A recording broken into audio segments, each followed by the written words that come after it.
ಎಲ್ಲರಿಗೂ ನಮಸ್ಕಾರ. ನಾನು ನಿಮ್ಮ ವಾಗ್ಮಿ, ಸಾಹಿತಿ, ಚಿತ್ರನಟ ಹಾಗೂ ಸಮಾಜ ಸೇವಕ ಡಾಕ್ಟರ್ ಚಿಕ್ಕ ಹೆಜ್ಜಾಜಿ ಮಹಾದೇವ್.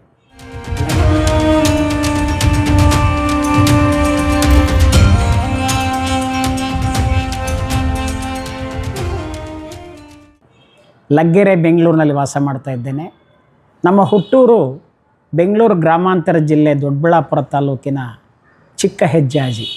ಅಂದರೆ ಕರ್ನಾಟಕದ ರಾಜಧಾನಿ ಬೆಂಗಳೂರಿಗೆ ಸುಮಾರು 45 ಕಿಲೋಮೀಟ್ರ್ ದೂರದಲ್ಲಿ ನಮ್ಮ ಊರಿದೆ.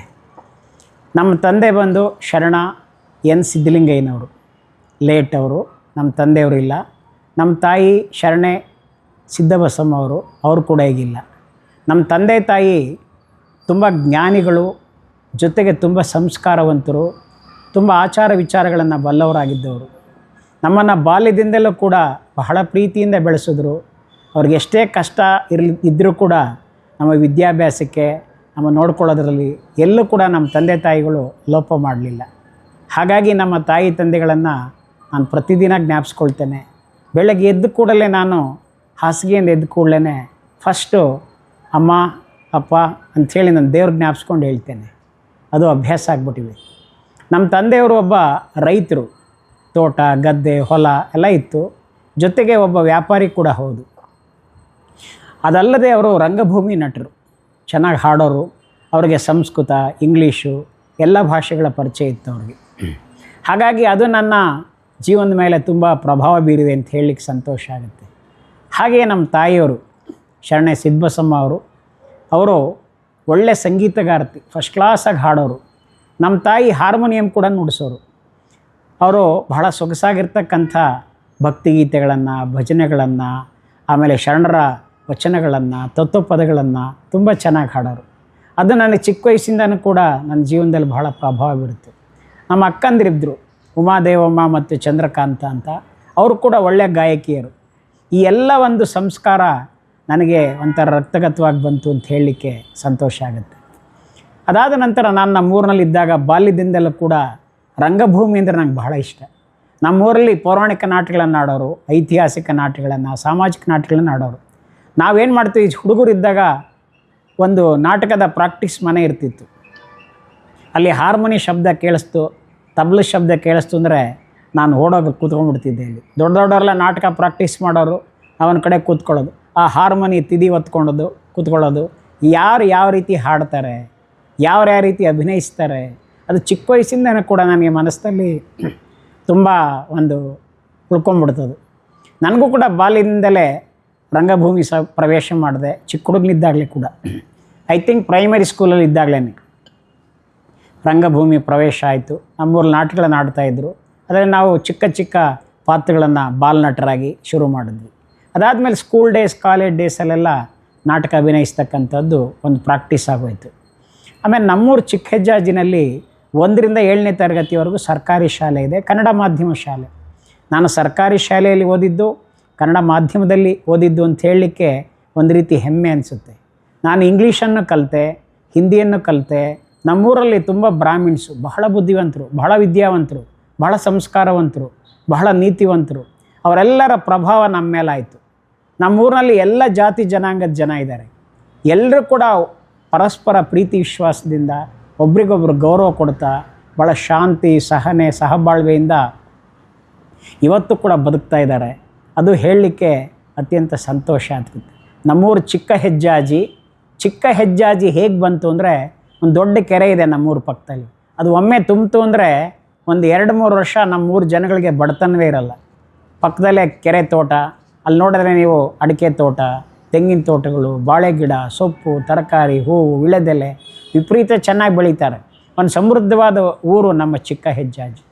ಅಲ್ಲಿ ನಮ್ಮೂರಲ್ಲಿ ಬಸವಣ್ಣನ ದೇವಸ್ಥಾನ, ಚೋಳರ ಕಾಲದ್ದು ಬಸವಣ್ಣನ ದೇವಸ್ಥಾನ ಇದೆ ನೋಡಿ. ಇಲ್ಲಿ ವಿಶೇಷತೆ ಇದೆ ಆ ದೇವಸ್ಥಾನದಲ್ಲಿ. ಏನಪ್ಪ ಅಂತ ಕೇಳಿದರೆ, ಎಲ್ಲ ಊರಲ್ಲೂ ಕೂಡ ಶಿವಲಿಂಗ ಇರುತ್ತೆ. ಶಿವಲಿಂಗದ ಮುಂದೆ ನಂದೀಶ್ವರ ಇರುತ್ತೆ, ಬಸವಣ್ಣ. ಆದರೆ ನಮ್ಮೂರಲ್ಲಿ ಬರೀ ನಂದೀಶ್ವರ, ಬಸವಣ್ಣನ ವಿಗ್ರಹ ಅಷ್ಟೇ ಇದೆ.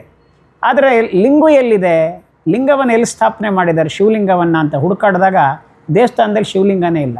ಮತ್ತು ಹೇಗೆ ಬರೀ ಬಸವಣ್ಣನ ತಂದಿಟ್ಟರು ಅಂತ ನೋಡಿದಾಗ ಭಾಳ ವಿಶೇಷ ಇದೆ. ಪೂಜೆ ಮಾಡೋರು ಹೇಳ್ತಾರೆ, ತೋರಿಸ್ಬಿಟ್ಟು ಆ ಬಸವಣ್ಣನ ತಲೆಯ ಮೇಲೆ 2 ಕೊಂಬಿದೆಯಲ್ಲ, ಆ ಭಾಗದಲ್ಲಿ ಶಿವಲಿಂಗ ಇದೆ. ಇದು ಭಾಳ ವಿಶೇಷವಾದದ್ದು. ಈ ತರಹದ ಒಂದು ಬಸವ ಮೂರ್ತಿಗಳು ಬಹುಶಃ ಎಲ್ಲೂ ಇಲ್ಲ ಅಂತ ಅನಿಸುತ್ತೆ.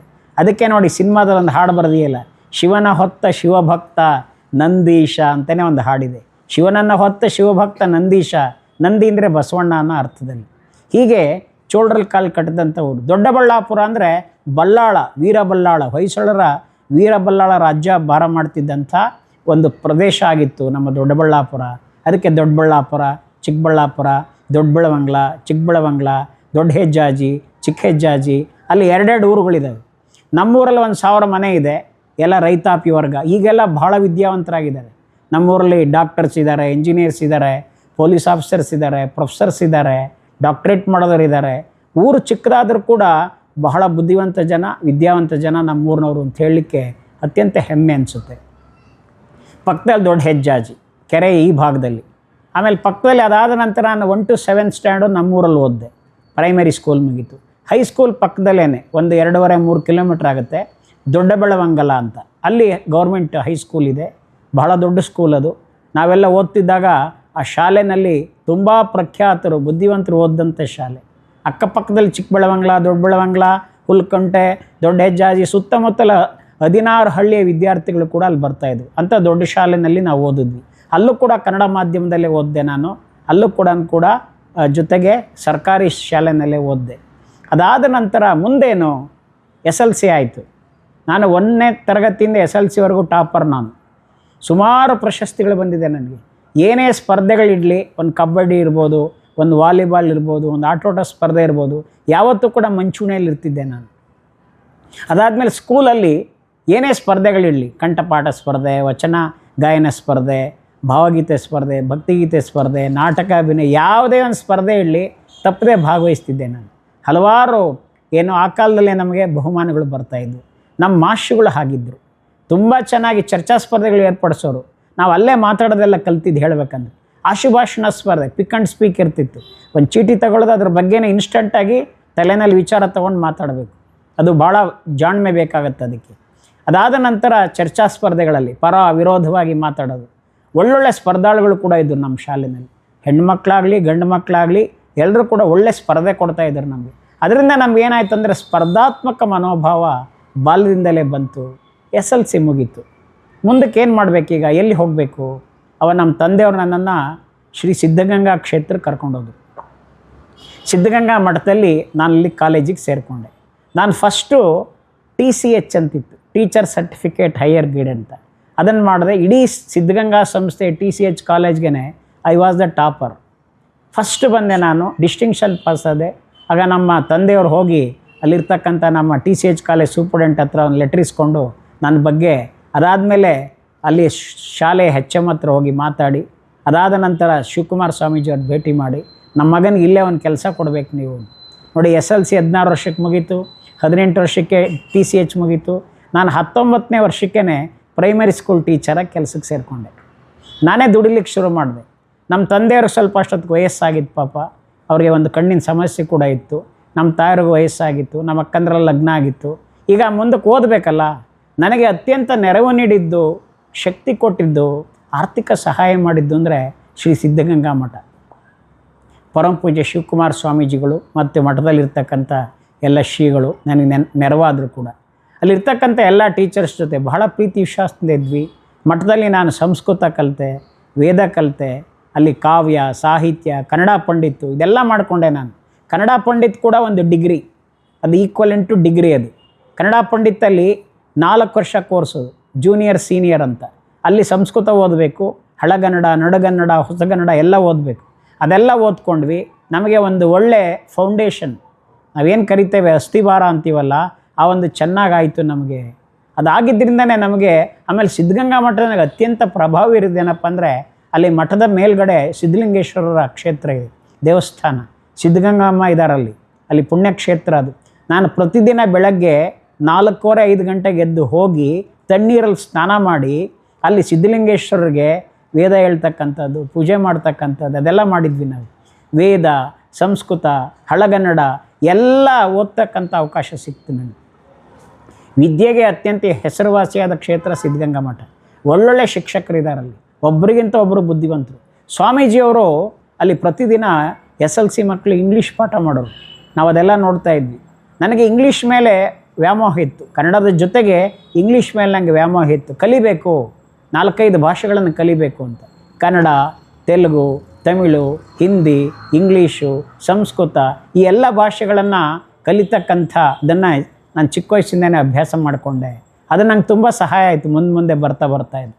ಆಮೇಲೆ ಸಿದ್ಧಗಂಗಾ ಮಠದಲ್ಲಿ ಟೀಚರ್ ಆಗಿದ್ದಾಗ ಅಷ್ಟಕ್ಕೆ ಸುಮ್ಮನಾಗ್ಬೋದಾಗಿತ್ತು. ಕೆಲಸ ಸಿಕ್ಕಿದೆ, ಸರ್ಕಾರದಿಂದ ಸಂಬಳ ಬರ್ತಾಯಿತ್ತು, ಆರಾಮಾಗಿ ಇದ್ಬಿಡ್ಬೋದಾಗಿತ್ತು. ನನ್ನ ಸ್ನೇಹಿತರುಗಳೆಲ್ಲ ಹಾಗೇ ಇದ್ದಾರೆ, ಇವತ್ತೂ ಹಾಗೇ ರಿಟೈರ್ಡ್ ಕೂಡ ಆಗೋದ್ರು. ಆದರೆ ಯಾರೂ ಮುಂದುವರಿಸ್ತಿಲ್ಲ ವಿದ್ಯೆಯನ್ನು. ನಾನು ಕನ್ನಡ ಪಂಡಿತ್ ಮಾಡಿದೆ, ಡಿಗ್ರಿ ಮಾಡಿದೆ, ಮೈಸೂರು ಯೂನಿವರ್ಸಿಟಿನಲ್ಲಿ ಹೋಗಿ ಕನ್ನಡ MA ಮಾಡಿದೆ. ಅಲ್ಲಿ ಮೈಸೂರು ವಿಶ್ವವಿದ್ಯಾಲಯದಲ್ಲಿ ಹೇಳಬೇಕಂದ್ರೆ ಮಹಾನ್ ಘಟಾನುಘಟಿ, ದೊಡ್ಡ ಪ್ರಕಾಂಡ ಪಂಡಿತರು, ಶ್ರೇಷ್ಠ ವಿದ್ವಾಂಸರು ಇರತಕ್ಕಂಥ ವಿಶ್ವವಿದ್ಯಾಲಯ ಮೈಸೂರು ವಿಶ್ವವಿದ್ಯಾಲಯ, ಮಹಾರಾಜ ಸ್ಥಾಪಿಸಿದಂಥ ವಿಶ್ವವಿದ್ಯಾಲಯ. ನಾಲ್ವಡಿ ಕೃಷ್ಣರಾಜ ಒಡೆಯರ್, ಸರ್ ಎಂ ವಿಶ್ವೇಶ್ವರಯ್ಯ ಘಟಾನುಘಟಿಗಳು ಆ ವಿಶ್ವವಿದ್ಯಾಲಯನ ಕಟ್ಟಿ ಬೆಳೆಸಿದ್ದಾರೆ. ಅಲ್ಲಿ ನಾನು ಕನ್ನಡ MA ವಿದ್ಯಾರ್ಥಿಯಾಗಿ 2 ವರ್ಷ ಕನ್ನಡ MA 1988-89 ಕನ್ನಡ MA ಮಾಡಿಕೊಂಡ್ವಿ. ಇದು ಬಹಳ ಸಂತೋಷದ ಸಂಗತಿ. ಅಲ್ಲಿ ಜಾನಪದ ವಿದ್ಯಾರ್ಥಿಯಾಗಿದ್ದೆ ನಾನು. ಅಲ್ಲಿ ಜಾನಪದ, ಶಾಸನ, ತೌಲನಿಕ ಈ ರೀತಿ ಹಲವಾರು ವಿಭಾಗ ಇರುತ್ತೆ ಕನ್ನಡದ ಸ್ಪೆಷಲೈಸೇಷನ್. ನಾನು ಆಯ್ಕೆ ಮಾಡಿಕೊಂಡಿದ್ದು ಜಾನಪದ ವಿಭಾಗವನ್ನು. ಜಾನಪದದಲ್ಲಿ ಕನ್ನಡ MA ಮುಗೀತು. ಅದಾದ ನಂತರ ಮುಂದಕ್ಕೆ ಏನು ಮಾಡಬೇಕು, ಯಾವ್ದಾರ ಕಾಲೇಜಲ್ಲಿ ಕೆಲಸಕ್ಕೆ ಸೇರ್ಕೊಂಡು ಸುಮ್ಮನಿರ್ಬೋದಾಗಿತ್ತು. ನಾನು ಅಷ್ಟಕ್ಕೆ ನಿಲ್ಲಿಸ್ಲಿಲ್ಲ. ಓದಬೇಕು, ನೆಕ್ಸ್ಟ್ ಫರ್ದರ್ ಓದಬೇಕು, ಓದು ನನಗೆ ಓದುವುದೊಂದು ಗೀಳು. ನಂತರ ಬಂದೆ ಬೆಂಗಳೂರು ವಿಶ್ವವಿದ್ಯಾಲಯದಲ್ಲಿ PhD ಮಾಡಬೇಕು, ಎನ್ರೋಲ್ ಮಾಡಬೇಕು, ಗೈಡ್ ಹುಡ್ಕೋಬೇಕಲ್ಲ. ಒಂದು ಡಾಕ್ಟ್ರೇಟ್ ಮಾಡಬೇಕಂದ್ರೆ PhD ಮಾಡಲಿಕ್ಕೆ ವೆರಿ ಇಂಪಾರ್ಟೆಂಟು. ಒಂದು ಸಬ್ಜೆಕ್ಟು ಟೈಟ್ಲ್ ತೊಗೋಬೇಕು, ಆಮೇಲೆ ಒಬ್ಬರು ಗುರುಗಳಿರಬೇಕು. ಮಾರ್ಗದರ್ಶಕರು ಚೆನ್ನಾಗಿಲ್ಲ ಅಂದರೆ PhD ಮಾಡಲಿಕ್ಕೆ ತುಂಬ ಕಷ್ಟ ಆಗುತ್ತೆ. ಕನ್ನಡ MA ಮುಗಿದಿತ್ತು, PhD ಮಾಡಲಿಕ್ಕೆ ಬೆಂಗಳೂರಿಗೆ ಬಂದೆ. ಹುಡುಕಾಡಿದೆ ನಾನು. ಸಾಶಿ ಮರಳಯ್ಯನವ್ರ ಹತ್ರ ಹೋದ್ವಿ, ಚಿದಾನಂದ ಮೂರ್ತಿ ಹತ್ರ ಹೋದ್ವಿ, ವಿದ್ಯಾಶಂಕರ್ ಅವ್ರ ಹತ್ರ ಹೋದ್ವಿ. ಎಲ್ಲ ದೊಡ್ಡ ಪ್ರೊಫೆಸರ್ಗಳು ಬೆಂಗಳೂರು ಸಿಟಿಯಲ್ಲೇ ಸುತ್ತಾಡಿದೆ. ಆಮೇಲೆ ಕೊನೆಗೆ ನಮ್ಮ SJRC ಕಾಲೇಜಲ್ಲಿ ಕನ್ನಡ ಪ್ರೊಫೆಸರ್ ಮತ್ತು HOD ಪ್ರಿನ್ಸಿಪಾಲ್ ಆಗಿದ್ದವರು ನನ್ನ ಗುರುಗಳು, ಪೂಜ್ಯ ಗುರುಗಳು ಬೆಳ್ಳಾವೆ R ರಾಚಪ್ಪ ಸರ್. ಅವರ ಮಾರ್ಗದರ್ಶನದಲ್ಲಿ ನಾನು ಡಾಕ್ಟ್ರೇಟ್ PhD ಮಾಡಿ ಥೀಸಿಸನ್ನು ಬರೆದು ಸಬ್ಮಿಟ್ ಮಾಡಿದೆ. 1991ನೇ ಇಸ್ವಿನಲ್ಲಿ ನಾನು 90ನೇ ಇಸ್ವಿನಲ್ಲಿ ರಿಜಿಸ್ಟ್ರ್ ಮಾಡಿದೆ. ಇಮಿಡಿಯೇಟ್ ರಿಸರ್ಚ್ ಎಲ್ಲ ಸ್ಟಾರ್ಟ್ ಆಯಿತು. 88 Kannada MA 1988, 1989 Kannada MA second year, 1990ನೇ ಇಸ್ವಿನಲ್ಲೇ ಡಾಕ್ಟ್ರೇಟಿಗೆ ರಿಜಿಸ್ಟ್ರ್ ಮಾಡಿದೆ. ಅಲ್ಲಿಂದ ಸತತವಾಗಿ 3 ವರ್ಷಗಳಲ್ಲಿ ಕಂಪ್ಲೀಟ್ ರಿಸರ್ಚ್ ವರ್ಕ್ ನಡೀತು. ಕ್ಷೇತ್ರ ಕಾರ್ಯ ಮಾಡಿದ್ವಿ, ದೊಡ್ಡವರನ್ನೆಲ್ಲ ಭೇಟಿ ಮಾಡಿದ್ವಿ, ಲೈಬ್ರರಿಗಳಿಗೆ ಹೋದ್ವಿ, ಸುತ್ತಾಡಿದ್ವಿ, ಎಲ್ಲ ಕಡೆ ವಿಷಯ ಕಲೆಕ್ಟ್ ಮಾಡಿದ್ವಿ. ನಾನು ಆಯ್ಕೆ ಮಾಡಿಕೊಂಡಿದ್ದಂಥ ವಿಚಾರ ಯಾವುದಪ್ಪ ಅಂತ ಕೇಳಿದ್ರೆ, ಕನ್ನಡದ ಪ್ರಪ್ರಥಮ ಚಿತ್ರ ಸಾಹಿತಿ, ನಾಟಕಕಾರ, ಆದರ್ಶ ಅಧ್ಯಾಪಕ, ಶ್ರೇಷ್ಠ ಪ್ರಕಾಶಕ, ಬಹಳ ಶ್ರೇಷ್ಠ ವಾಗ್ಮಿ, ಅಷ್ಟಾವಧಾನಿ, ಆಸ್ಥಾನ ವಿದ್ವಾನ್ ಅವ್ರ ಬಗ್ಗೆ ಹೇಳ್ತಾ ಹೋದರೆ ಬಹಳ ದೊಡ್ಡ ವಿಚಾರಗಳಿದೆ. ಕರ್ನಾಟಕ ಕವಿ ಕೇಸರಿ ಬೆಳ್ಳಾವೆ ನರಹರಿ ಶಾಸ್ತ್ರಿಗಳ ಬಗ್ಗೆ ನಾನು ಡಾಕ್ಟ್ರೇಟ್ ಮಾಡಿದೆ. ನನಗೆ ಬೆಂಗಳೂರು ವಿಶ್ವವಿದ್ಯಾಲಯ 1994ರಲ್ಲೇ ಪ್ರಾವಿಷನಲ್ ಸರ್ಟಿಫಿಕೇಟ್ ಕೊಟ್ಬಿಟ್ರು. ಆಮೇಲೆ ಗವರ್ನರ್ ಆಫ್ ಕರ್ನಾಟಕ, ಅವತ್ತಿನ ಗವರ್ನರ್ ಇದ್ದವರು ಸನ್ಮಾನ್ಯ ಶ್ರೀ ಖುರ್ಷೀದ್ ಅಲಂ ಖಾನ್ ಅವರು, ಗೌರವಾನ್ವಿತ ರಾಜ್ಯಪಾಲರು. ಅವರ ಅಮೃತ ಹಸ್ತದಿಂದ ನಾನು ಡಾಕ್ಟ್ರೇಟ್ ಪದವಿಯನ್ನು ಪಡೆದೆ ಬೆಂಗಳೂರು ವಿಶ್ವವಿದ್ಯಾಲಯದಿಂದ. ಅವಾಗ RN Shetty sir, professor doctor RN Shetty sir Bengaluru ವಿಶ್ವವಿದ್ಯಾಲಯದಲ್ಲಿ ಅವಾಗ ಅವರು ನಮ್ಮ VC ಆಗಿದ್ದರು, ವೈಸ್ ಚಾನ್ಸಲರ್ ಆಗಿದ್ದರು. ಕನ್ನಡ MAನಲ್ಲಿದ್ದಾಗ ಡಾಕ್ಟರ್ ಸೆಲ್ವಿದಾಸ್ ಮೇಡಮ್ ಅವರು ಅವಾಗ ಅವರಲ್ಲಿ VC ಆಗಿದ್ದರು ಮೈಸೂರು ವಿಶ್ವವಿದ್ಯಾಲಯದಲ್ಲಿ. ಈ ಮಾತನ್ನು ನಾನು ಯಾಕಪ್ಪ ಹೇಳ್ತಿದ್ದೀನಿ ಅಂದರೆ, ನೋಡಿ, ಒಬ್ಬ ಪ್ರೈಮರಿ ಸ್ಕೂಲ್ ಟೀಚರ್ ಆಗಿ ಹಳ್ಳಿಯಿಂದ ಬಂದು ಕನ್ನಡ ಮಾಧ್ಯಮದಲ್ಲಿ ಓದಬೇಕು, ಡಾಕ್ಟ್ರೇಟ್ ಕೂಡ ಮಾಡಿದೆ. ನನ್ನ ಡಾಕ್ಟ್ರೇಟನ್ನು 4 ವರ್ಷಕ್ಕೆ ಮುಗಿಸ್ಬಿಟ್ಟೆ. ಥೀಸಿಸ್ ಎಲ್ಲ 3 ವರ್ಷಕ್ಕೆ ಬರೆದು ಸಬ್ಮಿಟ್ ಮಾಡಿಬಿಟ್ವಿ. 4ನೇ ವರ್ಷದಲ್ಲೇ ನನಗೆ ಪ್ರಾವಿಷನಲ್ ಸರ್ಟಿಫಿಕೇಟ್ ಸಿಕ್ಬಿಡ್ತು. ಆಮೇಲೆ 95ನೇ ಇಸ್ವಿನಲ್ಲಿ ನನಗೆ ಡಾಕ್ಟ್ರೇಟ್ ಒಂದು ಪದವಿಯನ್ನು ಬೆಂಗಳೂರು ವಿಶ್ವವಿದ್ಯಾಲಯ ಕೊಟ್ಟರು, PhD ಪದವಿಯನ್ನು. ಇದು ಭಾಳ ಸಂತೋಷ ಪಡ್ತಕ್ಕಂಥ ವಿಚಾರ. ಒಂದು ಹೆಮ್ಮೆಯಿಂದ ಹೇಳೋದಕ್ಕೆ ನಾನು ಬಯಸ್ತೇನೆ. ಒಂದು ಹಳ್ಳಿನಲ್ಲಿ ಹುಟ್ಟಿ, ಚಿಕ್ಕ ಊರು ಚಿಕ್ಕಹೆಜ್ಜಾಜಿಯಲ್ಲಿ ಹುಟ್ಟಿ, ಒಂದು ವಿಶ್ವವಿದ್ಯಾಲಯದ ಒಂದು ಮಾಸ್ಟರ್ ಡಿಗ್ರಿಯನ್ನು ಪಡೆದು ಡಾಕ್ಟ್ರೇಟನ್ನು ಪಡೆದಿದ್ದು ಬಹಳ ಒಂದು ಖುಷಿ ಪಡ್ತಕ್ಕಂಥ ಸಂಗತಿ ಅಂತ ನಾನು ಹೇಳಲಿಕ್ಕೆ ಬಯಸ್ತೇನೆ.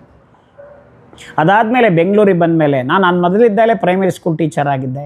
ಆಮೇಲೆ ಹೈಸ್ಕೂಲ್ಗೆ ಬಂದೆ, junior college, degree college, PhD ಸ್ಟೂಡೆಂಟ್ಸಿಗೆ ಕೂಡ ನಾನು ಏನು ಮಾಡಿದ್ದೇನೆ, ಪಾಠ ಮಾಡಿದ್ದೇನೆ.